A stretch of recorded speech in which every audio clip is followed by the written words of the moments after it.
U svojim videima sam vam često pričala o stvarima koji se možda trebate riješiti. O onome što vrijedi izbaciti iz doma, kao i o stvarima koje ja lično više nikada ne kupujem. Uglavnom je bio fokus na raščišćavanju, pojednostavljivanju i oslobađanju prostora. Ovaj video će biti malo drugačiji. Danas nećemo pričati o raščišćavanju stvari. Danas ti želim pokazati koje su moje omiljene stvari i što je u našem domu proživjelo mnoga raščišćavanja. Jer samo kada znate što zaista volite i cijenite, možete prepoznati stvari koje vam manje znače i koje su možda kandidate za neko raščišćavanje. Jeste li se ikada zapitali koje su vaše omiljene stvari koje posjedujete ako izuzmete sentimentalne stvari? Šta vas dobro služi i šta volite imati? U ovom videu vam želim pokazati svoje omiljene komade namještaja i tekstila koje imam u kući. To su stvari koje koristim svakodnevno, s kojima sam dugoročno zadovoljna i koje bih iznova ponovo kupila ako bi mi zatrebale.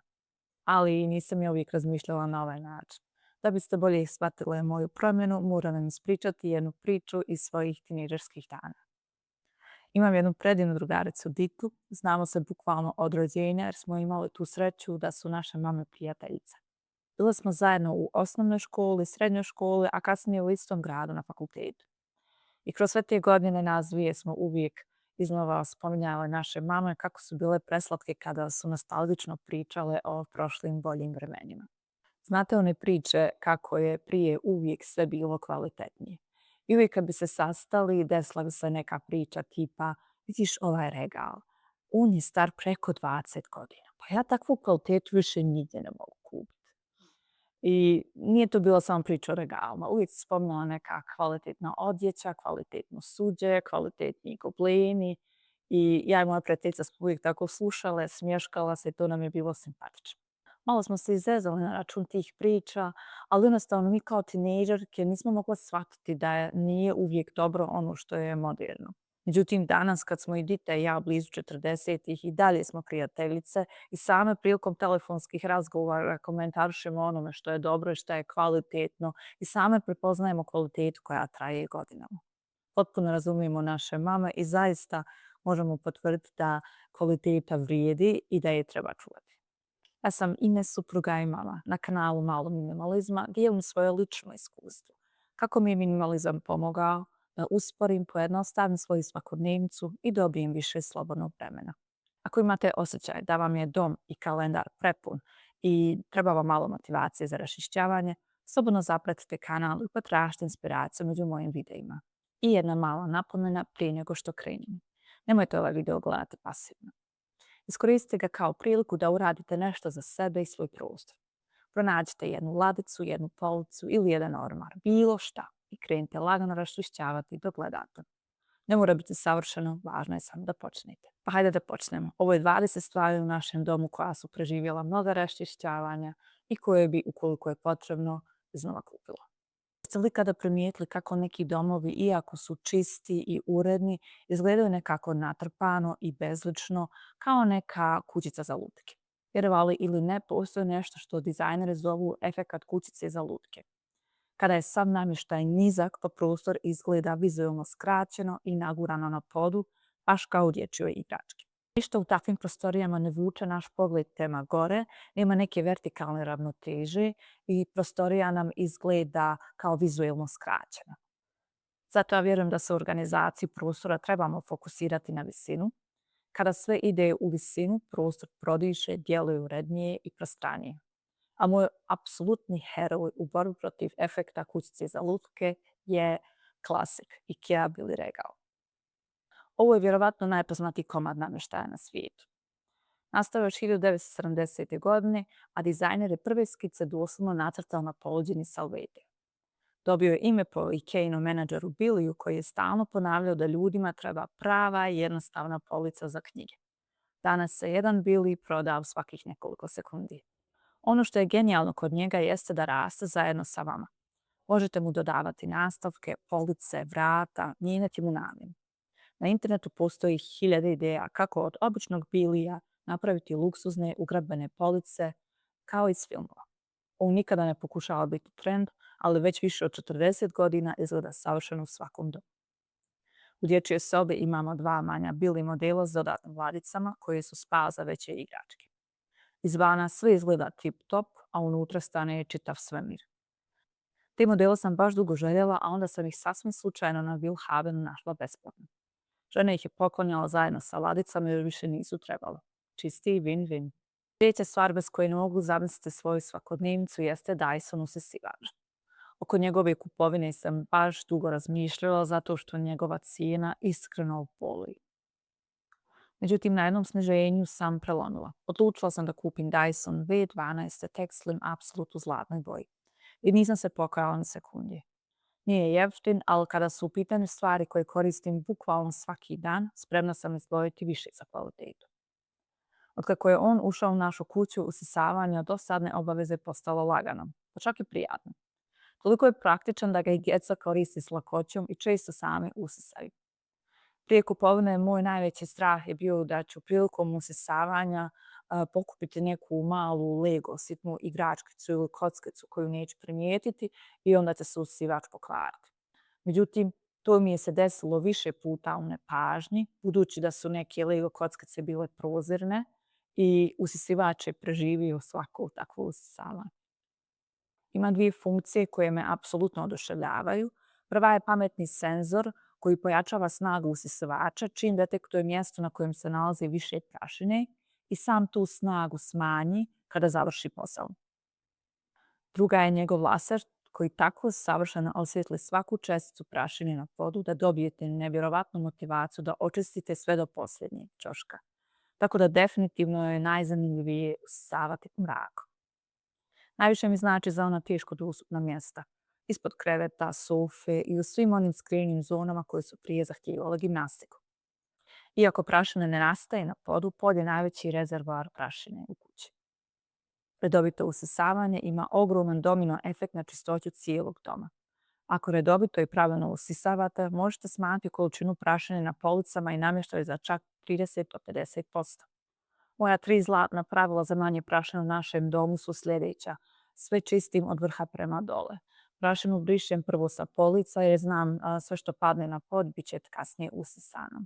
Usisavam polako jer znam da to brzo usisavanje puno prašine diže u zrak i četka ne stigne ni da je uhvati. I naravno obuća se ostavlja na ulazu. Prilikom ulaza u naš dom obuću skidamo, stavljamo jer znamo da 50% prljavštine ulazi preko obuće. Treća omiljena stvar koju imamo u našem domu je jedna mala IKEA klupica ili stepenica. To je stvar koju smo kupili prije 6 godina jer je djeci bilo potrebno nešto na što će se popeti da bi dohvatili stvari koje se nalaze na visini. Ali s vremenom je postala sve. Stepenica, stolić, stolica za sjedenje, veoma je lagana, djeca je čak i sama s lakoćom nose po stanu svuda gdje je potrebna. Naš model, nažalost, više IKEA ne proizvodi, međutim, na njihovoj stranici sam pronašla jedan model koji još uvijek postoji. On je za jednu nijansu teži, tako da ne znam koliko je praktično za prenošenje, ali definitivno mislim da se radi o kvalitetnijem modelu. Sljedeća stvar bez koje ne mogu zamisliti naš dom je stol koji se nalazi u dnevnom boravku. On je definicija onog što je IKEA koncept za mene predstavlja. To je savršena funkcionalnost bez ikakvog viška. A što za mene uopće znači dobar stol? Prvo, ima čiste visoke noge pa se ispod njega usisava s lakoćom. Drugo, nema ladice.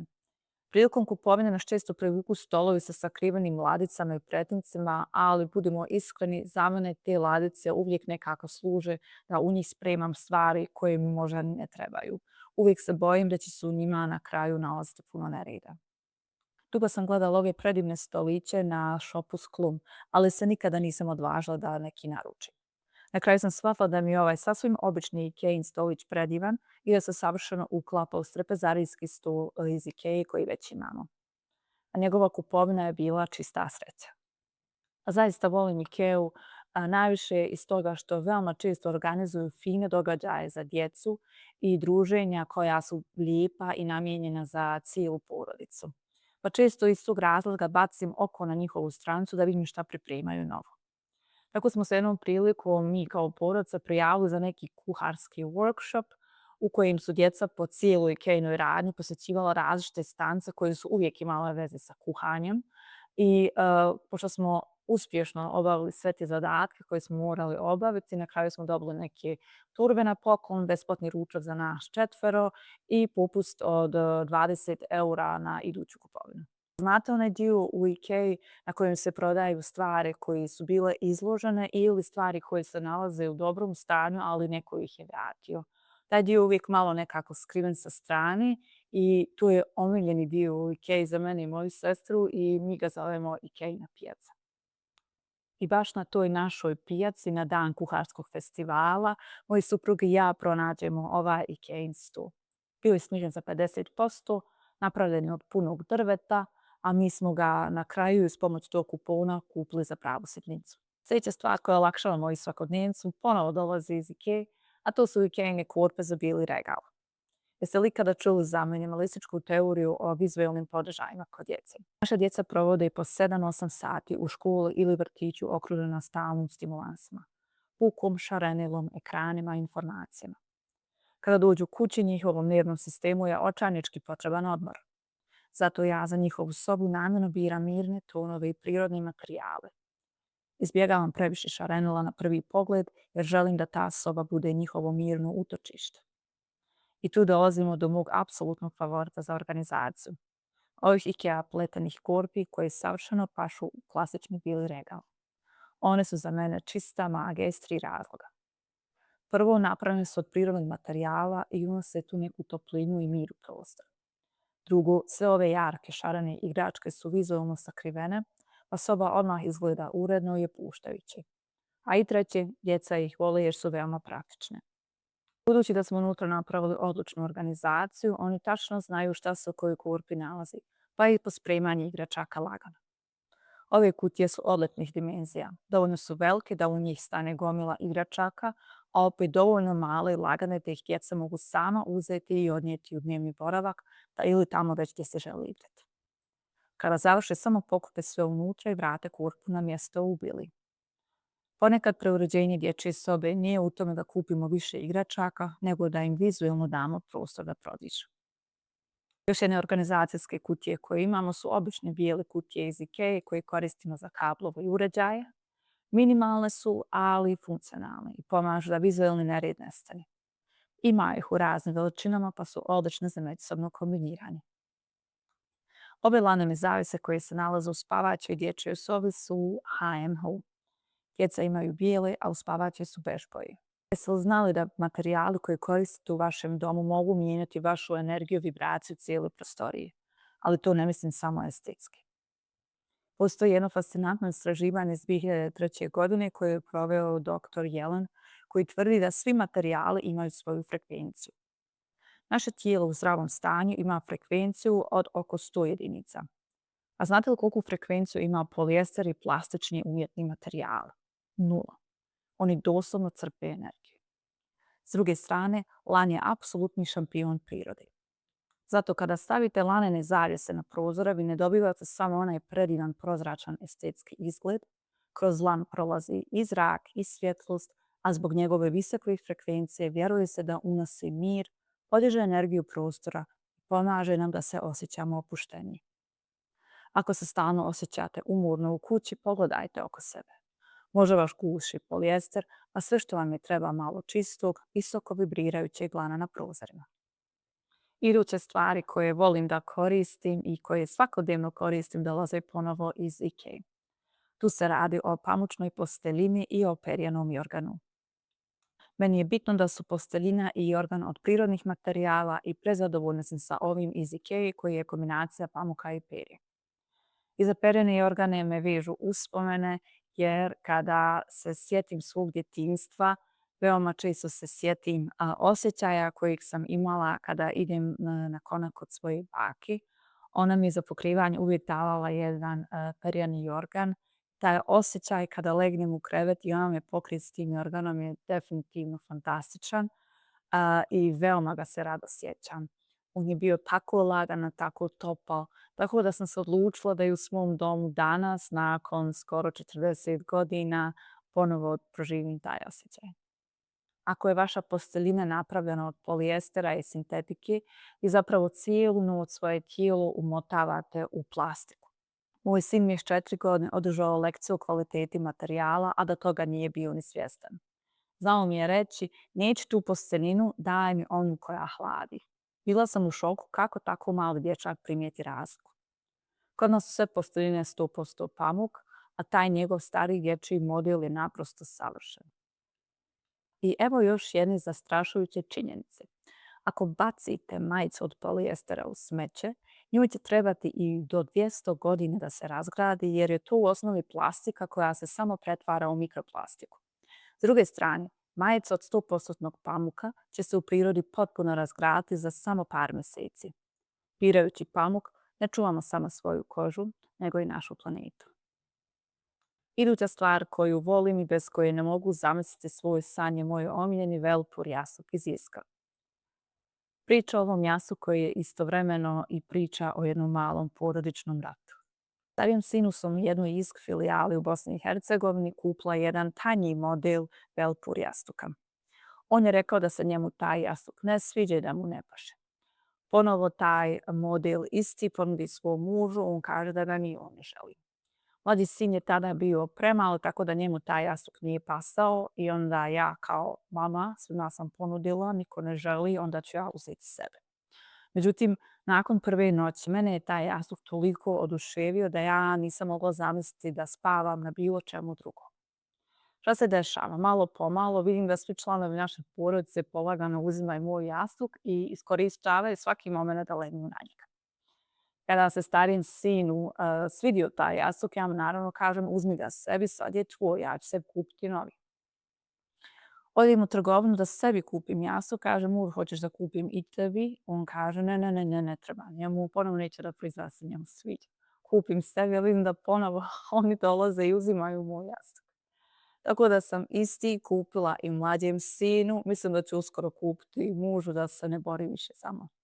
Taj jastuk je apsolutno udoban i čak sam jednom prilikom čula muževog prijatelja kako hvali neki jastuk.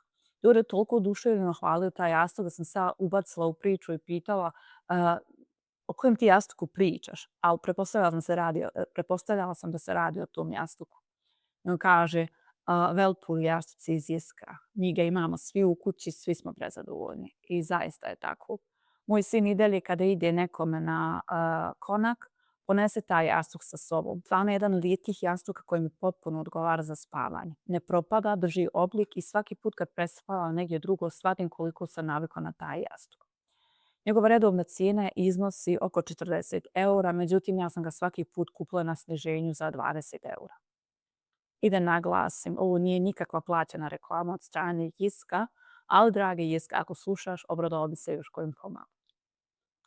Stari Ikein prekrivač koji traje godinama. Imam ga toliko dugo, kupljen je 2013. godine kada sam se doselila u Beč.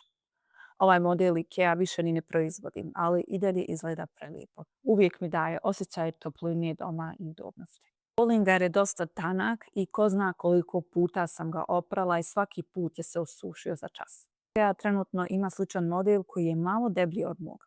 Zove se Indira, dolazi u 3 boje i 2 veličine, a cijena mu je oko 30 eura za veći i 20 eura za manji model. Ručno radim stolići i ogledalo iz Bosne. Ovi komadi imaju potpuno drugačiju energiju od stvari iz masovne proizvodnje. Na svakom detalju se vidi da ih je neko pravio rukama i baš zato su mi posebni. Volim kada u domu imam stvari koje nose priču i podsjećaju me odakle dolazim. Baš mnogo gosti u našem stanu me pitalo gdje sam nabavila ove stavke za cvijeće, a posebno se Austrijancima sviđaju jer ovakav ručni rad ne viđaju često. Čak me i neko na kanalu pitao odakle su. Mislim da se savršeno uklapaju uz ostatak namještaja koji je dosta minimalistički, jer upravo takvi ručno rađeni detalji unesu toplinu i karakter u prostor. Kada je sve previše savršeno i isto, stan može djelovati hladno, a ovakvi komadi ga odmah učini življim i ličnim. Velika keramička vaza izrađena ručno u Portugalu. Ovo je jedan od onih predmeta koji me odmah razvesele čim ih vidim. Ogroman je, nepravilan i nesavršen i baš zato ga volim. U nekom od svojih prošlih videa sam spomenula ananas pravilo koje kaže ne kupuj dekoracije manje od ananasa jer izgledaju neuredno na policama.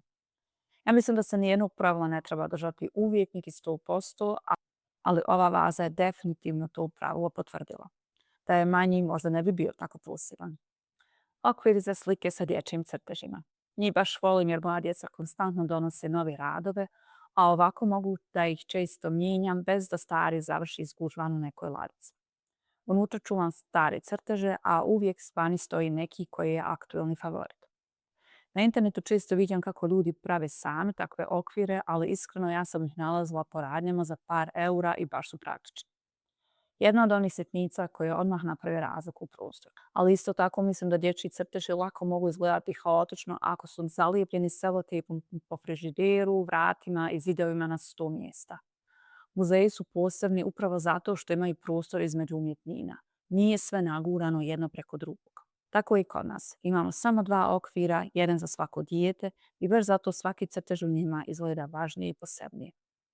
Da su nasumično polijepljeni svuda po kući, vjerovatno bi djelovali neuredno i kao nešto usputno. Ovako izgledaju kao mali izložbe njihove kreativnosti. Jedni regal, mala zidna polica. Zapravo ovo je regal za začine iz Ikea, ali kao i većina stvari iz Ikea uz malo mašte može postati bukvalno svašta. Volim kada su stvari odignute sa polja jer tako prostor izgleda čistije i urednije. Moj muž je ove 2 police montirao naopako. Na njima vise medalje mojih sinova. Ovakve komade koji se mogu mijenjati zajedno s potrebama porodice. Na internetu stvarno možete pronaći bezbroj ideja kako ljudi koriste ovaj mali regal. Od police za knjige preko organizacije dječjih stvari pa sve do mini galerija za dekoraciju. I najbolji dio košta samo 4,99 eura. Sofa iz dnevnog boravka. Za mene je dobra sofa bukvalno srce svakog dnevnog boravka. Na njoj pijemo kafu, gledamo filmove, radimo, odmaramo. Praktično provodimo veoma puno vremena. Zato mi je uvijek vrijedno uložiti u nešto što je stvarno udobno i kvalitetno. A našu sofu smo birali i kupovali u godinama. Tačno smo znali kakav model želimo, znali smo svoj budžet i nismo htjeli pristajati na kompromise. I onog dana kada smo je konačno ugledali u salonu, odmah smo znali da je to to. Prelomili smo da je kupimo. U istom tom trenutku meni prolazi kroz glavu da moja divna komšinica koja je inače iz Beograda radi za ovu firmu i ona mi je više puta rekla ako budete kupovali tamo namještaj, javim se da vam dam svoj popust. Međutim, odmah sam pomislila neću da smaram ženu, ona radi od kuće i nećete vjerovati što se desilo u idućoj sekundi. Ja se okrećem na drugu stranu i vidim kako mi u susret dolaze upravo ta komšinica i njen suprug. Idu prema nama. I prvo što me ona pita je jel kupujete nešto, hoćete li moj popust? Ostala sam u šoku. Kompletna kupovina je prošla savršeno, dobili smo vrhunsku sofu i predivnu uspomenu. Još jednom se potvrdilo da ono što je suđeno za vaš dom nađe put do vas, ponekad na najnevjerovatniji mogući način. Sljedeći komad koji imam u svom domu, a za mene ima neprocjenjivu vrijednost, je ovo zlatno ogledalo. Iako mu ne znam cijelu priču, postoji jedan dio priče iza njega. Moja mlađa sestra mene često zove fun fact i ne zato što ja obožavam priče, ali definitivno ne mogu vam ni ispričati priču oko ovog ogledala jer je zaista simpatično. Ovo ogledalo smo moj suprug i ja dobili na poklon od mog rođaka i njegove žene prilikom useljenja u novi stan. Moj rođak je tada prije 9 godina radio za jednu firmu u Beču i neki bečle ih je angažovao i dao im zadatak da jedan stan koji je pripadao nekom njegovom članu porodice apsolutno isprazni. Nije mu bilo bitno gdje će završiti te stvari, da li će završiti na smeću, da li će od nešto uzeti. Bilo mu je bitno samo da se stan što prije isprazni. On je iz njega uzeo ono što već želi da ima. Da mi je rođak tada pričao koliko mu je bilo žao jer su tako stari i predivni komadi namještaja morali završiti na smeću. Međutim, u svom tom haosu moj rođak je sjetio mene, slikao mi je ovaj goblin i pitao da li želiš da ti ponesem ovaj goblin, može ostati goblin, a mogu ti od njega napraviti ogledalo. Meni je se apsolutno svidio i sav taj proces kako se on sve toga sjetio mene i je naravno i sama činjenica kako ovo predivno izgleda, tako da sam poželjela ogledalo i kroz par dana smo ga dobili na poklon. Neopisivo sam sretna što jedna ovakva ljepota nije završila na deponiji i evo što već skoro 10 godina krasi i uljepšava naš dom. Svaki put kada pogledam u njega, sjetim se da stvari s pričom i dušom zaista nemaju cijenu. Luster je Sinnerling i Mr. Hood. Kao što sam već puno puta rekla, Volim prirodne materijale i ovi Ikejni lusteri su od bambusa i ručni rad. Nešto što ja baš volim i nemam namjeru zamijeniti, vjerovatno nikada. Ove dvije velike kutije se kod nas nalaze u ostavi, ključne su mi za organizaciju, otvaraju se sa strane što ih čini jako praktičnim. U njima držimo rezervne stvari za kuhinju i rezervne stvari za kupatilo, tipa maramice, sapuni i sl. Komode Besta iz Ikea. Imamo čak 4 komode iz ove kolekcije. Kombinaciju koja se nalazi u dnevnom boravku smo sami dizajnirali, a imamo i jednu užu varijantu koja se nalazi u hodniku i jednu u WC-u u kojoj se nalazi sredstvo za čišćenje. Mislim da je veoma praktično jer sami možete birati dimenzije i vrste materijala, a meni je lično bilo bitno da bude odignuta od polja radi lakšeg usisavanja. I za sam kraj videa ostala sam vam dužna otkriti koji to predmet imam u svom domu i koristim već punih 18 godina bez ijednog popravka. Dragi moji, radi se o ovoj Remington pegli za kosu. Ovo nije plaćena reklama od strane Remingtona, ali dragi Remington, molim te, ukoliko gledaš ovaj video, reci nam o kojem se modelu ovdje radi. Ova pegla za kosu kupljena je 2008. godine, više nije u prodaji i mislim da je veća šansa da bi je mogli uskoro pronaći u nekom muzeju nego na policama u nekoj radnji. Skoro svaki put kad koristim ovu peglu, sjetim se svoje profesorice iz gimnazije koja nam jednom prilikom ispričala kako su ona i njeni prijateljice prije izlaska svoje kose ravnale onom teškom običnom peglom za veš da bi izgledale ravne, da bi izgledale sređene. Možete li to zamisliti? Ali ova moja Remingtonka je definitivno pobjednik vremena. Prošla je sa mnom mnoge selidbe, doselila se sa mnom čak i u novu državu i tako da je to definitivno stvar koju bi ponovo kupila. Međutim, nisam do sada nikada razmišljala o tom da kupi novi Remington model. Bilo bi mi zaista teško rastati se od ovoga zato što i dalje nakon 18 godina savršeno paše i savršeno služi. Hvala svima koji su ostali sa mnom do kraja ovog videa. Pišite mi u komentarima koje su vaše omiljene stvari koje imate u vašem domu ili neki aparat koji koristite već dugo godina, a koji vas nikada nije izdao i radi savršeno kao i prvog dana. Hvala svima još jednom za predivnu podršku i komentare. Zaista ih cijenim. Nije lako uvijek da snimim video između svakodnevnih obaveza i regularnog posla. Ponekad je zaista teško naći vremena, ali kada pročitam vaše komentare koji su divni, pozitivni, jednostavno sam uvijek motivisana. Ako se svidio ovaj video, pretplati se na kanal Malo minimalizma za još sličnih priča. Želim ti prelijep dan.